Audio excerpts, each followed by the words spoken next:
também agora compartilhar com vocês a palavra do Senhor. Meus irmãos, nós temos falado nesse mês, nosso mês de março, sobre um tema. Assim tem sido mês após mês. Temos escolhido temas para que a nossa pregação e o caminho que nós possamos seguir faça mais sentido a cada um de nós. E o mês de março nós temos falado sobre recomeços. Esse é o nosso tema. E nós não nos afastaremos dele por conta de falar da Páscoa. Por que não? Porque a Páscoa, o que não é, senão a celebração de um novo começo. A Páscoa inaugura um novo começo, tanto na sua primeira versão, na saída de um povo da terra da escravidão do Egito, como na sua última versão, instituída por Jesus na noite anterior à sua morte. Tanto em um como outro caso, a Páscoa é sim anúncio de um novo tempo, de um novo começo. A primeira Páscoa antecedia e celebrava a saída de um povo que depois de mais de 400 anos escravos no Egito, diante de uma praga e a 10ª praga que o Senhor enviaria para que eles pudessem sair, Deus chama um homem e diz a ele como deveria ser a instituição da Páscoa, como ela deveria ser celebrada, o motivo pelo qual ela deveria ser celebrada a partir dali, ano após ano, mês após mês. Mas essa Páscoa judaica, como disse, teve início no momento de libertação, no momento de transformação, no momento onde o povo precisaria sair do cativeiro egípcio. E ela então mostrava um tempo de libertação, de graça e de esperança naquela situação. A Páscoa sempre foi sobre isso. A Páscoa sempre foi sobre uma nova oportunidade, uma nova vida e um novo começo. A Páscoa sempre falou sobre isso. Novos começos. Hoje a Páscoa nos remete a muita coisa, queridos. O mundo que vivemos hoje transformou a Páscoa, não que seja ruim, o ovo de chocolate. Quem não gosta de um ovo de chocolate? Ou pelo menos do chocolate, que é mais barato que o ovo. Mas a Páscoa hoje muitas vezes se resumiu a um coelhinho que pula e que bota ovo. É incoerente um coelho botar um ovo. Mas, na verdade, a Páscoa que nós conhecemos e celebramos fala da ressurreição, da libertação da escravidão e de uma nova oportunidade. Por isso, a Páscoa de Jesus marca o começo de um novo tempo. E esse é o tema. Páscoa, início de um novo tempo. A Páscoa é isso. É início de um novo tempo. E nós sempre estamos diante da possibilidade de viver tempos novos. Tempos maiores e tempos melhores. A primeira Páscoa celebrada tinha um cordeiro sem defeito, que deveria ser morto, tinha sangue sobre a porta e tinha o livramento da morte, lá ainda na terra do Egito. A ressignificação da Páscoa tinha Jesus como o Cordeiro de Deus, que tira o pecado do mundo. Também tinha uma mesa, também tinha o sangue poderoso e suficiente para perdoar, salvar e pôr fim à morte nas vidas de cada um daqueles que recebem Jesus. Mas havia algo em comum nessas celebrações, tanto no Egito, como às vésperas da morte do Senhor Jesus. O que era comum nessas celebrações era a presença de gente. Gente estava reunida ali para celebrar a Páscoa. Gente está reunida aqui para celebrar e falar da Páscoa. Isso era comum nas duas celebrações, é comum no dia de hoje. E onde existe gente, como existia lá, existe gente que precisa encontrar segurança para se mover. Porque aquele povo precisava da segurança para sair do Egito e aqueles discípulos precisavam de segurança para se lançar na missão que tinha diante deles. Ali existia gente que precisaria caminhar, sair do lugar em busca de algo maior, de algo melhor. Ali existia gente desafiada a crer nas promessas de Deus. Ali existia gente que precisaria trabalhar muito para alcançar o seu objetivo. E aquela gente como a gente que aqui se reúne, é gente assim. Eu e você precisamos disso, encontrar segurança para nos mover. Nós precisamos caminhar e sair do lugar em busca de algo maior e melhor. Nós precisamos ser desafiados a crer nas promessas de Deus, queridos. E nós precisamos pensar na Páscoa e começar a Páscoa pensando que nós vamos trabalhar muito para atingir os objetivos que Deus colocou diante de nós. Nada é de graça. De graça foi a salvação que Cristo Jesus nos deu, pela graça, mas o preço foi muito alto. Mas nós, como servos de Deus, temos um caminho a percorrer. E esse caminho a percorrer será percorrido diante do Senhor e sustentado pelo Senhor. Se você crê nisso, diga amém. Na primeira Páscoa, o povo seria livre para ir em busca da terra que Deus lhes prometeu entregar. Na última Páscoa, celebrada por Jesus, os discípulos seriam livres e capacitados para uma missão. A missão de proclamar o Evangelho, a missão de espalhar aquela obra salvadora. E essa missão tinha Jesus como centro e contaria com a companhia e a capacitação de Jesus para ser realizada.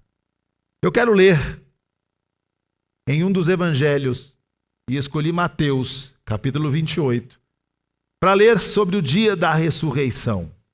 Os 3 evangelhos sinóticos, assim como o evangelho de João, narram esse dia, o dia da ressurreição. E eu quero ler Mateus, capítulo 28, dos versos 1 ao 10, depois do 16 ao 20. E quero que você abra a sua Bíblia, e quero que você encontre o texto, e quero que você mantenha a sua Bíblia aberta, para que possamos caminhar nesse texto e crescer com ele. Mateus 28, a partir do verso 1, você pode acompanhar também na projeção, na versão que eu uso, nova versão internacional, se assim preferir, mas mantenha aí a sua Bíblia e acompanhe comigo. Diz assim: depois do sábado, tendo começado o primeiro dia da semana, Maria Madalena e a outra Maria foram ver o sepulcro. E eis que sobreveio um grande terremoto, pois um anjo do Senhor desceu dos céus e, chegando ao sepulcro, rolou a pedra da entrada e assentou-se sobre ela. Sua aparência era como um relâmpago e suas vestes eram brancas como a neve. Os guardas tremeram de medo e ficaram como mortos. O anjo disse às mulheres: não tenham medo, sei que vocês estão procurando Jesus, que foi crucificado. Ele não está aqui, ressuscitou como tinha dito. Venham ver o lugar onde ele jazia. Vão depressa e digam aos discípulos dele: ele ressuscitou dentre os mortos e está indo adiante de vocês para a Galileia. Lá vocês o verão. Notem que eu já os avisei. As mulheres saíram depressa do sepulcro, amedrontadas e cheias de alegria, e foram correndo anunciá-lo aos discípulos de Jesus. De repente, Jesus as encontrou e disse: salve! Elas se aproximaram dele, abraçaram-lhe os pés e o adoraram. Então Jesus lhes disse: não tenham medo. Vão dizer a meus irmãos que se dirijam para a Galileia. Lá eles me verão. Vamos ao versículo 16. Os 11 discípulos foram para a Galileia, para o monte que Jesus lhes indicara. Quando o viram, o adoraram, mas alguns duvidaram. Então Jesus aproximou-se deles e disse: foi-me dada toda a autoridade nos céus e na terra. Portanto, vão e façam discípulos de todas as nações, batizando-os em nome do Pai e do Filho e do Espírito Santo, ensinando-os a obedecer a tudo que eu lhes ordenei. E vocês vão dizer comigo a última parte do verso 20. Vamos lá? E eu estarei sempre com vocês até o fim dos tempos. Mais uma vez. E eu estarei sempre com vocês até... Amém. Louvado seja Deus. Irmãos queridos, nós vamos falar sobre Páscoa, início de um novo tempo. Páscoa, início de um novo tempo. Você acabou de ler comigo a narrativa de Mateus, do dia da ressurreição. E aqui começa um novo tempo para a vida daqueles discípulos. Mas aqui começa um novo tempo para a minha vida e para a sua vida. Aqui começa um tempo chamado o tempo da graça do Senhor. o tempo da companhia do Senhor, o tempo aonde cada um pode chegar agora diante de Deus, o Deus Criador, a qualquer hora, a qualquer momento, porque naquele dia o véu se rasgou de cima a baixo e nós podemos ter acesso ao trono da graça pela morte e ressurreição de Cristo Jesus. E muitas vezes, meus irmãos, eu tenho dito isso, nós não valorizamos e não entendemos a importância e a alegria que é a alegria da salvação que a ressurreição trouxe para a nossa vida. E por isso ficamos confusos e não vivemos como devemos viver novos tempos na nossa vida.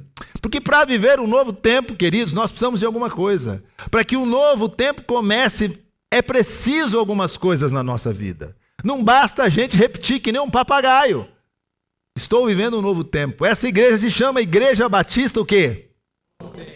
Ela não só se chama Igreja Batista Novo Tempo porque a gente não tinha um nome mais legal para colocar e colocou o Novo Tempo. É porque nós cremos verdadeiramente que aqueles que aqui chegam e que colocam a sua vida diante do Senhor Jesus, o Senhor desta igreja, vão viver realmente novos tempos. E eu espero que você creia, para que você esteja no lugar certo, para que você entenda que o novo tempo não é a igreja que dá, não sou eu que dou, não somos nós que damos. Um novo tempo é concedido a nós a partir desse dia por Cristo Jesus. E nós vamos entender isso. Então eu gostaria de rapidamente falar sobre 3 coisas que nós vamos viver para que o novo tempo comece. E para que o novo tempo comece, será preciso a primeira coisa, a superação do medo. A superação do medo. Para que o novo tempo comece, será preciso a superação do medo. Nós não vamos conseguir viver novos tempos se o nosso coração estiver cheio de medo. Diz o verso 5 de Mateus 28. A palavra do anjo àquelas mulheres foi essa. O anjo disse às mulheres: não tenham medo. Sei que vocês estão procurando Jesus, o que foi crucificado. Ele não está aqui, ressuscitou como tinha dito, venham ver o lugar aonde ele jazia. A primeira pergunta aqui, olhando para o texto, é como estava o coração dos discípulos naquele domingo pela manhã. Como estava o coração daqueles discípulos? E é simples responder. Primeiro, quando Jesus foi preso, todo mundo correu, não ficou um lá. Pedro, conhece a história do Pedro? Ou não? Pedro, o covarde. Valente com a espada na mão, deu uma espadada na orelha do coitado do Malco e deu trabalho para Jesus até aquele momento da prisão. Teve que consertar a orelha do soldado. Mas na hora que o negócio engrossa, cadê o Pedro? Diz o texto que seguia Jesus de longe, escondendo lá. Porque estava com medo. Todos os discípulos estavam com medo. O medo era parte da vida daqueles discípulos. Mas algumas mulheres, eu disse o quê? Mulheres corajosas vão ao sepulcro pela manhã. Sabe para quê? Para ungir o corpo de Jesus e dar a ele um sepultamento digno.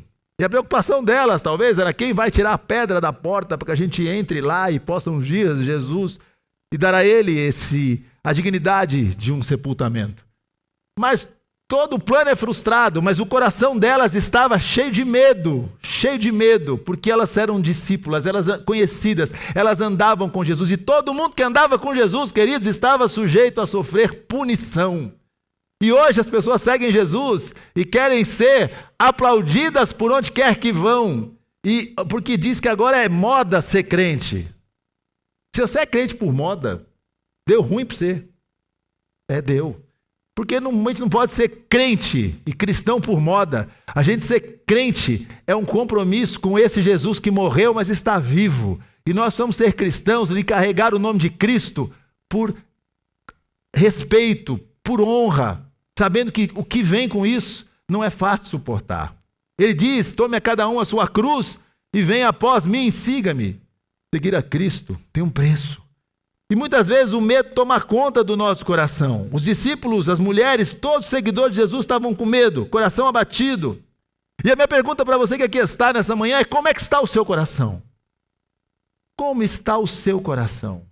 Talvez você esteja também com o coração temeroso nessa manhã. Quem de nós, meus irmãos, não tem medo de tantas coisas, não vive, não sabe o que é medo, o que é temer diante das situações que nós não controlamos? Porque se tem algo que você não controla, meu irmão, é a sua vida. E se você quiser controlar, o que você vai ganhar com isso é ansiedade, angústia, porque a minha e a sua vida não estão nas nossas mãos, mas estão nas mãos daquele que esteve morto, mas está vivo, Cristo Jesus. Mas nós temos medo. E as palavras do anjo foram: não tenham medo. Mas em que se baseava essa ordem do anjo? Não ter medo. Queridos, ele se baseia em algo simples. A ordem não é não tenha medo porque você é a pessoa, você tem a força. Eu já falei esse negócio aqui. Isso era coisa do He-Man. Eu tenho a força, não é negócio de não. Você não tem. Mas o que acontece aqui é que ele diz: não tenham medo por um motivo. Por um motivo.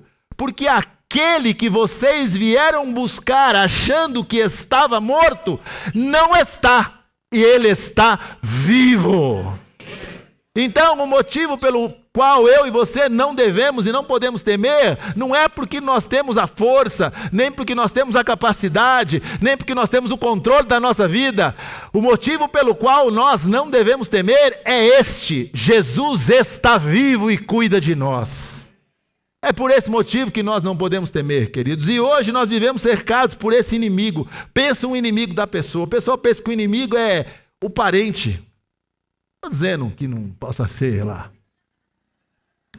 Não é? Todo mundo tem aí um, né? Agora, o problema não é o parente. Pode ser. Mas o inimigo não é ele. O inimigo mais difícil que a gente tem que lidar é o inimigo que está aqui dentro. O medo é um grande inimigo nas nossas vidas. Medo do presente. Medo do futuro. Tem gente que tem medo de casar.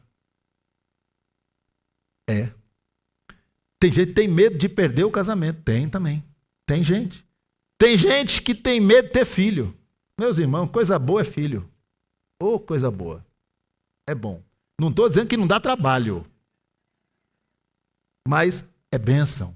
Tem gente que tem medo de não ter filho. Tem gente que tem medo de envelhecer. Eu, por exemplo, não envelheço. Eu decidi esse negócio. Não vou ficar velho. Mas tem medo de envelhecer. Tem gente que tem medo de empobrecer. Eu não tenho. Só tem quem tem muito dinheiro para perder. Não é meu caso. Medo de empobrecer. Tem gente que tem medo de viver. Tem gente que talvez tenha o maior de todos os medos. Medo de morrer. Tem gente que tem medo de morrer. Mas nós não precisamos ter, na verdade, absolutamente nada. Nenhum desses medos. Pois a última barreira que nós, como seres humanos, temos que enfrentar é a barreira da morte. O último inimigo que nós teríamos que enfrentar era a morte. E a morte foi vencida na cruz. Meu irmão, se você é um crente em Cristo Jesus, saiba de uma coisa. Se você foi salvo, se arrependendo dos seus pecados e compreendendo a obra salvadora de Jesus na cruz, este é o Evangelho. O justo, o Deus vivo, se encarnou e morreu na cruz em nosso lugar.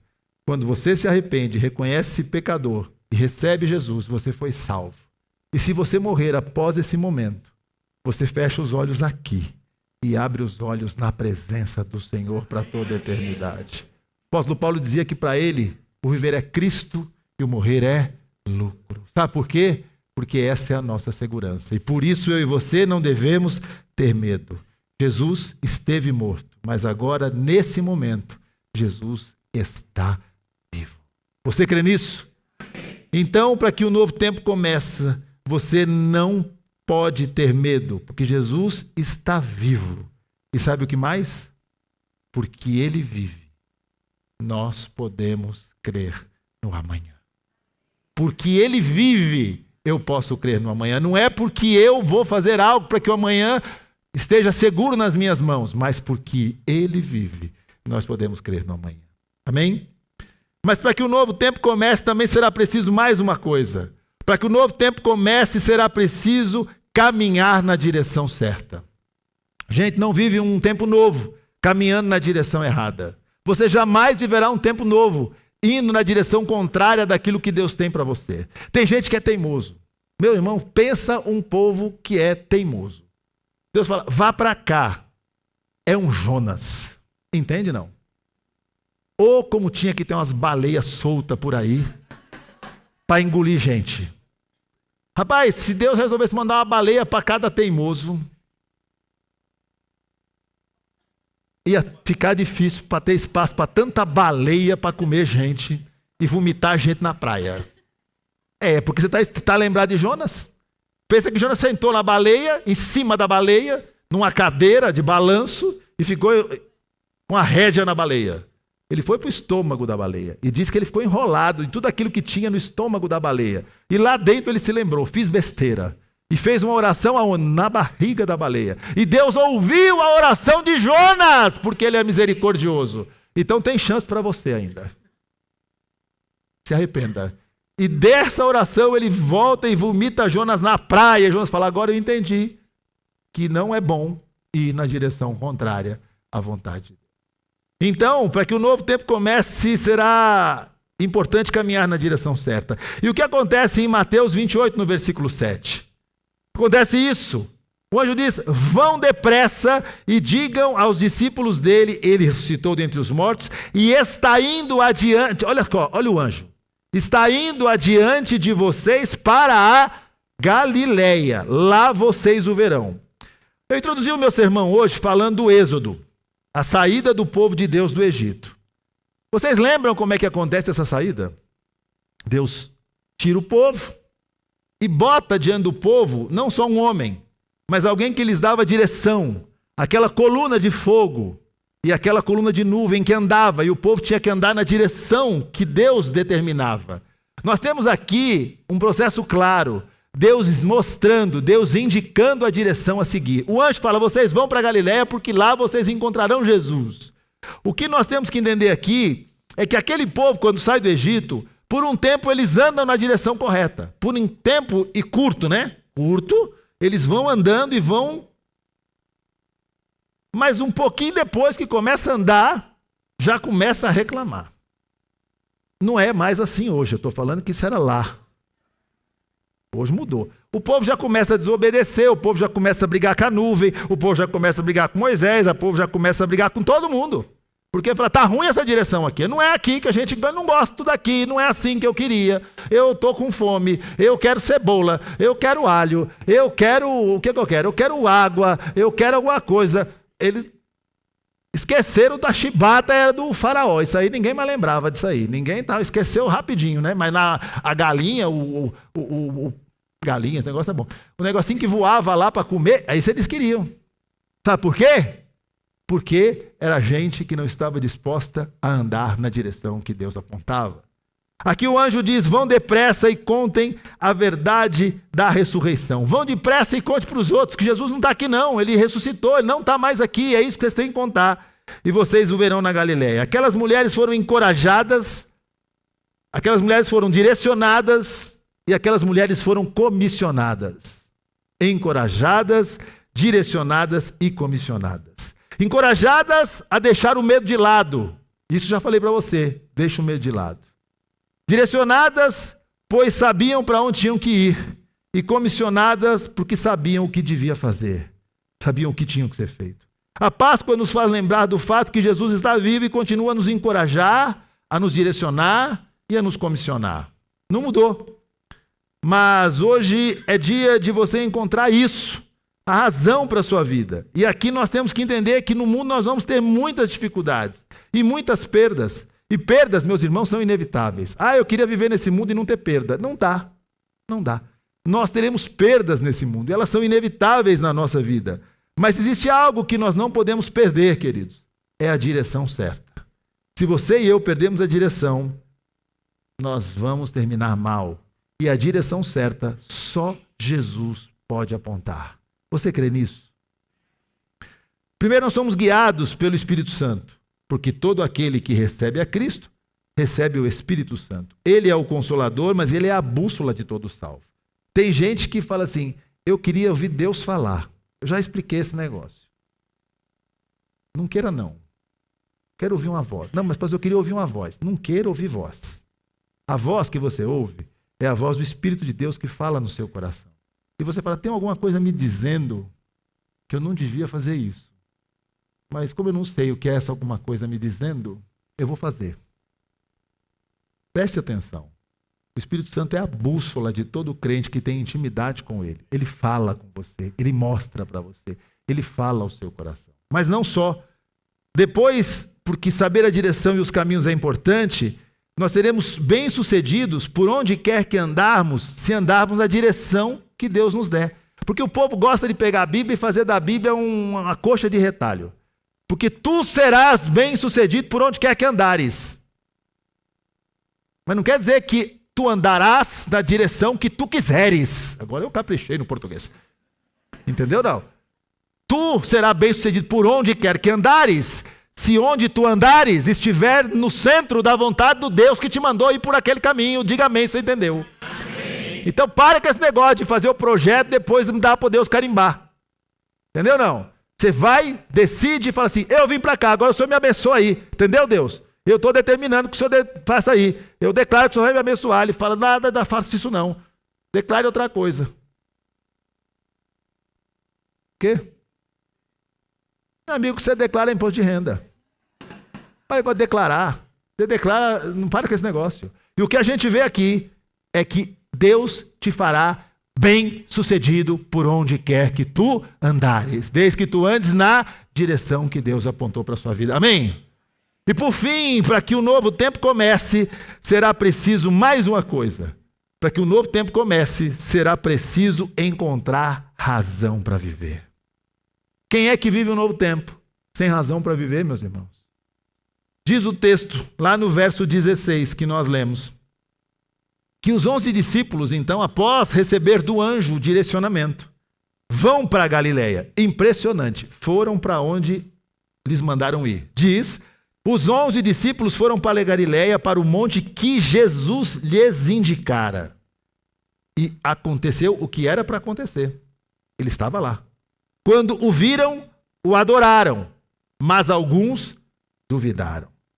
Então Jesus se aproximou e disse-lhes, meus irmãos, aqui o que Jesus está dizendo é assim, ó, morri, ressuscitei, os mandei vir para cá, não porque eu não tinha mais nada para fazer e nem vocês, eu mandei vocês vir para cá porque eu tenho algo a dizer para vocês. Eu tenho uma missão e uma comissão para vocês. E é por isso que eu marquei esse encontro aqui. E o que Jesus diz é isso. Foi-me dada toda a autoridade nos céus e na terra.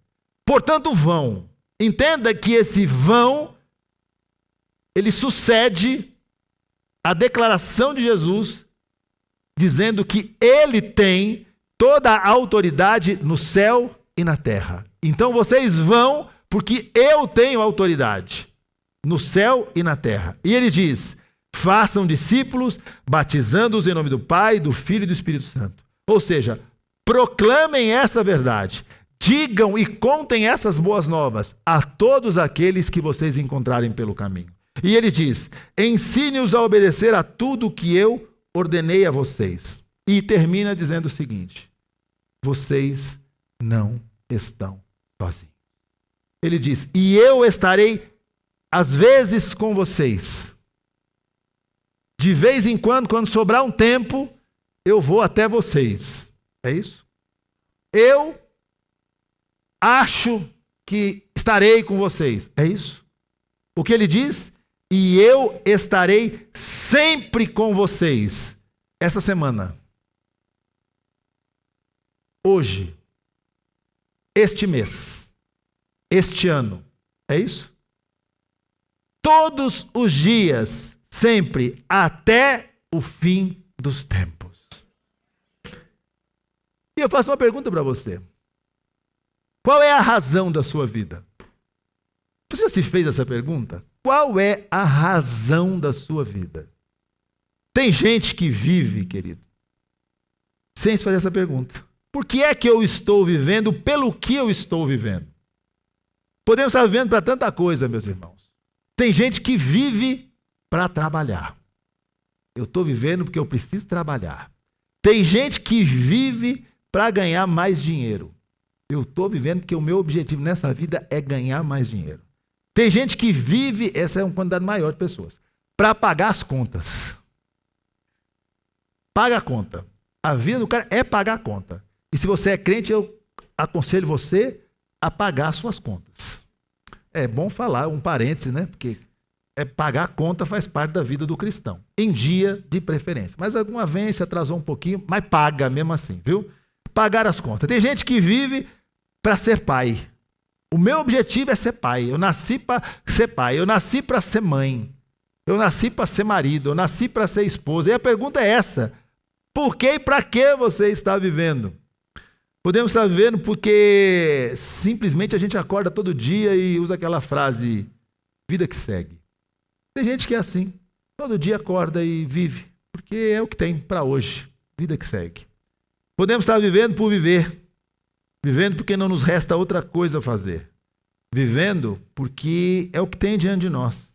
E se acredite ou não, tem gente que está vivendo, porque até hoje não encontrou sequer forças, e muita gente procura isso, forças para pôr fim à sua própria vida. E vive. Tem razão, tem esperança, tem expectativa. Existe uma razão maior para que nós possamos viver do que todas essas que são importantes e compõem a vida. 1 aos Coríntios, no capítulo 10, no versículo 31, diz assim. 1 aos Coríntios 10, 31. Assim quer vocês comam, quer bebam, quer façam qualquer outra coisa, façam tudo para a glória de Deus. Amém. Meus irmãos, ele quer dizer, vocês podem fazer tudo e devem comer, devem beber, devem se alegrar, devem ser pais, devem ser mães, devem trabalhar, tudo vocês devem fazer. Mas ele diz, tudo isso, a sua vida tem um objetivo, viver para a glória de Deus. Vivemos para a glória de Deus. Os discípulos encontram Jesus ressurreto na Galileia, como lhes prometeu encontrar. E diz a esses homens que a partir de agora eles deviam caminhar, ensinar e fazer tudo como ele lhes ordenou. Mas o fim dessa missão, apoiada sobre algo, era encher a vida daqueles homens de esperança. Meus irmãos, a gente termina pensando sobre isso e sobre esse novo começo, falando dessa razão para viver. E o que ele diz é, vocês precisam entender que a razão para viver é a minha companhia que vocês têm todos os dias até a consumação dos séculos. Ele diz, eu estarei com vocês todos os dias, por isso vocês têm razão para viver. Por isso vocês devem me glorificar, porque vocês não estão entregues à própria sorte. Meus irmãos, é tempo de crente parar de falar que não tem, que Deus perdeu o controle, de que não é possível que isso que me aconteceu, Deus sabe. Não é possível que o que eu estou vivendo hoje é permissão de Deus. Não é possível que isso que eu estou vivendo vai me ensinar alguma coisa. Eu quero dizer algo para você nessa manhã. Deus não perdeu o controle da sua vida e não mais e nunca vai perder. Você não pode olhar para as circunstâncias e dar a elas mais importância do que o Deus que concede vida e direção a você. Muitas vezes hoje nós vemos pessoas vivendo um mundo de esperar o milagre todos os dias, todo dia quer ver um milagre, mas não pode ser um milagre de acordar de manhã e tomar um cafezinho quente. Isso já não acha que é milagre. Meu irmão, talvez você nunca teve Covid. Glória a Deus, é porque nunca teve ou... Porque, meu irmão, talvez você nunca teve um Covid. Eu tive um Covid aí. Covid dá tudo, né? Covid tem muita gente, dá muita coisa diferente. Eu gosto muito de café. Quem gosta de café? Eu fico olhando, que eu fiz uma pesquisa agora, rápida, que o crente que não gosta de café, eu fico preocupado com ele. Eu nem perguntei sem açúcar, falei café no geral. Meu irmão, eu gosto de café. Aí eu peguei o tal do Covid lá. Mas peguei naquela fase sem vacina, manja, lá no começo, que eu gosto de estrear o negócio. Não sou o negócio de pegar depois, não. Peguei, foi logo no começo. Aí o povo falava assim, esse negócio de Covid aí, a pessoa perde um monte de coisa, né? Mas perde o paladar. Todo mundo aqui já teve uma gripinha. E aquela gripinha que você dá uma perdidinha no paladar. O paladar fica meio comprometido, né? Dá aquela... O meu, meus irmãos, se eu tomasse um copo de querosene e um copo de suco de laranja, era exatamente a mesma coisa. Aí, a minha amada esposa, dona Érica, que está ali, eu estava restrito num quarto. Já é uma alegria, né? Você ficar trancado num quarto lá, o prisioneiro. Aí ela vinha lá com a bandeja. Comida e um negócio para beber. A comida eu identificava porque eu olhava, sabia o que é. Arroz, feijão. Agora, o negócio que eu ia beber, eu só identificava pela cor. Eu não sabia, literalmente, às vezes um copo de Coca-Cola e um suco de laranja. Não dava para saber o que é. Então, você que toma um café e gosta, não vê nisso o milagre de Deus sobre a sua vida, de dar a você a bênção do paladar. Mas como você percebe isso? Quando você perde. Quando você perde. Então, o crente agora, milagre para ele é ver o mar se abrir. O que eu quero é ver o mar abrir. O que eu quero agora é ver o céu descer. O que eu quero é ver o anjo. Para que você não está preparado para ver anjo.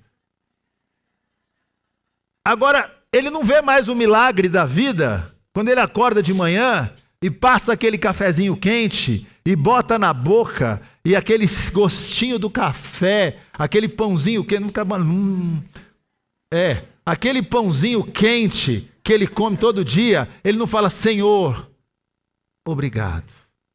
Senhor, louvado seja Deus, porque o Senhor botou esse negócio na minha língua que me dá a alegria de sentir o paladar. Porque se eu perder isso aqui, acaba a alegria da vida. Meu irmão, você não tomar um café e não sentir o gosto, acabou a alegria, meu irmão. Aí você fala: meu Deus, acabou tudo na vida. Mas um dia eu recuperei, graças a Deus está de volta, eu consigo tomar o meu café. Não morri no Covid, estou aqui, sou eu mesmo, não é um espírito, eu estou aqui, sem vacina, estou aqui, não, com vacina, mas sem vacina na época, eu tomei vacina depois.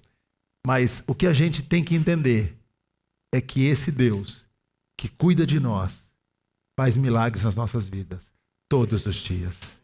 Dos menores aos maiores. Que possamos valorizar os pequenos, porque é os pequenos e aqueles que acontecem todos os dias que nos sustenta e que nos conduz nessa vida e nos faz adorar esse Deus tão grande. Amém?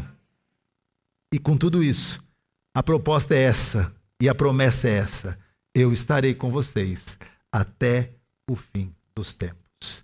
Fale do amor de Deus, queridos. Fale do amor de Deus. Crente que não fala do amor de Deus está perdendo uma grande oportunidade. Fale do amor de Deus na sua vida. Pastor, eu não fiz teologia, não sou pastor, isso é obrigação sua. Não é obrigação minha, não. Isso é obrigação de todo mundo, falar do amor de Deus. Mas não só isso. Se envolva nos negócios de Deus. Trabalhe na causa de Deus. Compartilhe o amor de Deus. Gaste tempo com Deus. Queridos, nós estamos indo para um novo espaço, louvado seja Deus. Amém? Amém. Amém. Mas eu não vou pôr um ponto, agora eu vou pôr uma vírgula. Nós estamos indo para um novo espaço, vírgula. E vai precisar de muita gente para trabalhar. Amém? Amém.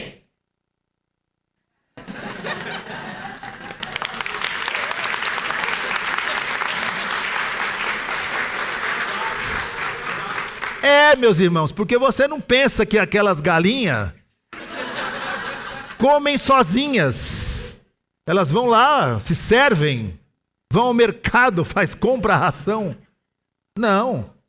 Você não pense que aquilo tudo lá funciona sozinho. E a minha esposa vai dizer: meu amor, precisamos de voluntário. E você viu a alegria do povo quando eu disse que você precisa se envolver na obra de Deus e trabalhar na obra de Deus? Amém?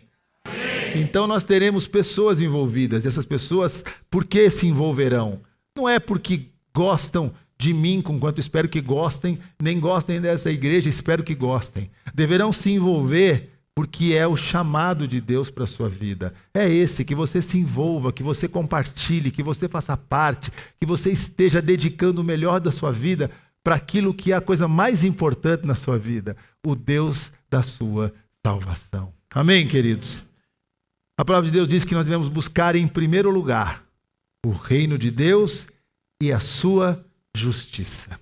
E as demais coisas, e todas as demais coisas, nos serão acrescentadas. Enquanto o coral se posiciona aqui, eu quero concluir esse tempo falando algo para você. E eu peço que você, nesse tempo, se possível, que aqui está, Feche os seus olhinhos. Feche os olhos. O coral vai se posicionar, mas você fecha os seus olhos para que você possa orar. Por isso que eu vou dizer para você agora. Feche os seus olhos. A Páscoa marca, sim, o início de um novo tempo. Porque a Páscoa é a celebração da libertação de um povo, da escravidão, do domínio, para a libertação de uma terra nova, de um tempo novo e de uma nova vida. Ela marca isso para os israelitas no Egito, mas marca para os discípulos na véspera da morte de Cristo Jesus. Hoje a Páscoa, a boa notícia da ressurreição, precisa e pode marcar e dar origem a um novo tempo na vida de cada um que me ouve. Mas, para isso, você precisa tomar essas decisões na sua vida. Primeiro, superação do medo. Supere o medo a partir de um princípio. Jesus está vivo e está aqui nesta manhã. Obedeça. Caminhe na direção certa que o Senhor aponta para a sua vida. Não lute. Não resista mais ao chamado de Deus para você. A direção certa é a cruz de Cristo, vazia, e um Cristo ressurreto, que também está aqui. Mas mais de tudo e mais importante de tudo isso, é você responder para o seu coração, qual é a sua razão para viver? Pelo que e por que você tem vivido? E a razão para viver é Cristo. A razão para viver é Jesus. A razão para viver é colocar a vida aos pés desse Jesus, se render a Ele e pedir para Ele a salvação que só Ele pode dar. Eu quero que você agora, de olhinhos fechados, olhando para dentro de você, responda a essa pergunta. Você já entregou a sua vida a esse Jesus? Eu não estou perguntando se você acredita em Jesus, se você confia em Jesus, se você sabe que Ele existe, que Ele viveu nessa terra, morreu há 2000 anos atrás. Não, eu estou perguntando se você já colocou a sua vida, entregou a sua vida a esse Jesus, o autor de um novo tempo. A centralidade da Páscoa é Jesus. E se for isso que você nessa manhã deseja fazer, eu não vou chamar você aqui. Eu só quero orar por você daqui onde estou. Eu quero que você olhe para você, não olhe para quem está nem à frente, nem atrás, nem do lado, nem para sua mulher, nem para que ninguém está do seu lado. Mas eu te faço uma pergunta objetiva. Nessa manhã, você deseja entregar sua vida a esse Jesus, o autor e o consumador da nossa fé? Dê um sinal com a sua mão para que eu ore por você daqui onde estou. Não chamarei você aqui, mas quero orar por você. Deus te abençoe, Deus abençoe, Deus abençoe você. Levante sua mão. Levante a sua mão onde você está. Deus te abençoe. Deus abençoe você. Mais alguém? Tome essa decisão com Cristo. Eu quero orar por você. Mais alguém? São muitas pessoas nessa manhã. E louvado seja Deus pela sua palavra. Eu vou orar. E você que levantou a sua mão, faça essa oração comigo aonde você está. Aonde você está. Repita isso comigo. Senhor Jesus, repita isso comigo. Nesta manhã, eu ouvi a tua palavra. E eu compreendo que a salvação está em Cristo Jesus.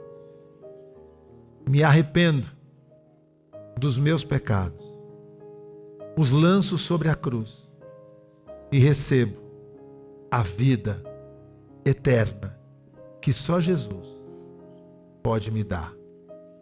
Abro o meu coração e dessa maneira sou salvo na autoridade e no poder do nome de Jesus. e vamos orar por todos, pedindo que Deus nos ajude a superar o medo, que Deus nos dê direção e que Deus nos mantenha crendo e nos dando razão para viver. Senhor, bendito Deus e Pai, te agradecemos pela palavra, te agradecemos pela vida, te agradecemos pela salvação que tu operaste nessa manhã no nosso meio. Mas te pedimos, Senhor, que nos ajude a superar o medo. Não por nós, não olhando para nós, mas o nosso medo sai do nosso coração a partir do momento que nós entendemos que existe um Jesus que está vivo e trabalhando por nós e nos fazendo companhia todos os dias. Senhor, que o Senhor fale ao nosso coração e nos aponte a direção a seguir e que nós possamos seguir nessa direção com submissão e que nós não lutemos contra, Senhor, a tua vontade e o teu caminho para nós. E por fim, Pai, nós somos gratos, porque um dia, a cada um de nós que já te recebemos, o Senhor deu a alegria de uma razão para viver. Vivemos por Cristo e somos gratos pela celebração da Páscoa, início de um novo tempo. Que assim seja na vida de cada um de nós. Essa é a minha oração e nós a fazemos no nome de Jesus. Amém. Queridos, porque Ele vive, nós podemos crer no amanhã. Deus abençoe você e vamos ouvir o nosso coral nessa manhã. Louvado